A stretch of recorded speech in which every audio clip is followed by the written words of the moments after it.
اب آزاد کشمیر کے اندر ناظرین شیڈول آ گیا ہے جوائنٹ عوامی ایکشن کمیٹی کا.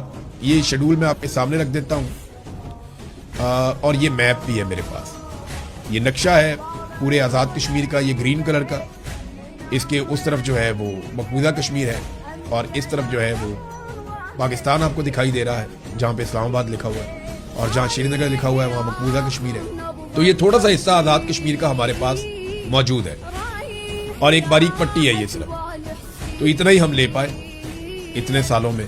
تو اب یہاں پہ آپ نقشہ دیکھیں تو نیچے سے اوپر کی طرف آپ جائیں تو نیچے بھمبر ہے, اس کے بعد میرپور ہے, پھر اوپر کوٹلی آ جاتا ہے.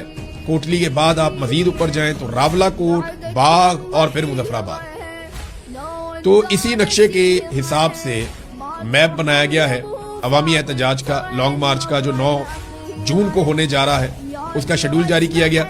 9 جون کو بھمبر اور میرپور سے لانگ مارچ کا آغاز ہوگا. قافلے کوٹلی پہنچیں گے اور کافی لیٹ پہنچیں گے اور وہاں پہ پھر ان کا پڑاؤ ہوگا. 10 جون کو پورا کوٹلی کا جو ضلع ہے میرپور ڈویژن راولہ کوٹ کی طرف آئیں گے. یہ سارے نیچے سے جو بڑھتے ہوئے آ رہے ہیں یہ اکٹھے ہوں گے, یہاں سے مزید لوگ شامل ہوں گے اور یہ راولہ کوٹ کی طرف آئیں گے. پھر پنچ ڈویژن, ہمارے پنچ ڈویژن کے قافلے باغ اور حلقہ مجاہد آباد کو چھوڑ کر راستے میں ملیں گے, یعنی وہ یہاں پہ آ کے شامل ہو جائیں گے. پھر راولہ کوٹ آمد, یہاں پہ وہ یہ بتاتے ہیں, یہ سردار عمر نذیر صاحب نے جاری کی ہے یہ انفارمیشن. وہ کہتے ہیں پورا پنچ ڈویژن کے تمام قافلے راولہ کوٹ پہنچیں گے اور راولہ کوٹ میں یہ سارا کا سارا مجمع اکٹھا ہو جائے گا. جوائنٹ عوامی ایکشن کمیٹی جو ہے اس کے لوگ آ کر اکٹھے ہو جائیں گے راولہ کوٹ میں, اور راولہ کوٹ سے میرپور ڈویژن, پنچ ڈویژن, یہ سارے اکٹھے ہو کر آگے کا رخ کریں گے اور ایک ساتھ مظفر آباد کی طرف بڑھیں گے. باقی ایریاز سے جو قافلے ہیں وہ بھی آئیں گے. تو یہ ایک موٹی حکمت عملی ہے جو آزاد کشمیر میں ہونے جا رہی ہے. اور مسئلہ سب سے مین یہی ہے کہ آزاد کشمیر کے لوگوں کو یہ لگتا ہے کہ ان کا حق مارا جاتا ہے, ہر مرتبہ ان کے اوپر کٹ پتلی حکومت مسلط کی جاتی ہے. ہوتا یہ ہے کہ 12 سیٹیں آزاد کشمیر سے باہر پاکستان میں رکھ دی گئی ہیں. مہاجرین کے نام پہ ان سیٹوں پہ الیکشن کروایا جاتا ہے اور ان سیٹوں پہ اپنے من پسند کٹ پتلیاں بٹھا دی جاتی ہیں. ان کٹ پتلیوں کے ذریعے سے آزاد کشمیر کی حکومت بنائی جاتی ہے.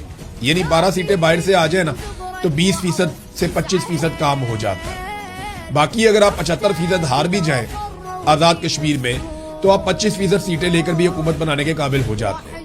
موٹی بات یہ ہے. تو باہر سے سیٹیں لی جاتی ہیں, اندر سے دھاندلی کی جاتی ہے اور 2 نمبری کر کے ہمیشہ ملٹری اسٹیبلشمنٹ اس قابل ہوتی ہے کہ اپنی حکومت بنا لے. اب آزاد کشمیر کے لوگ اس بات سے ناراض ہیں.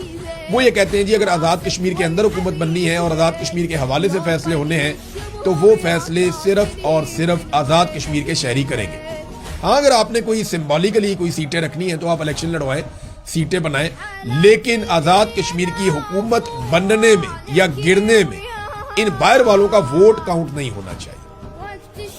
دیکھیں وہ آپ مقبوضہ کشمیر کے کھاتے میں بنا رہے ہیں نا, تو وہ فارن پالیسی کے اوپر بات کریں, وہ انسانی حقوق کے اوپر بات کریں, ان کو وزارتیں بھی اسی نوعیت کی دی جائیں.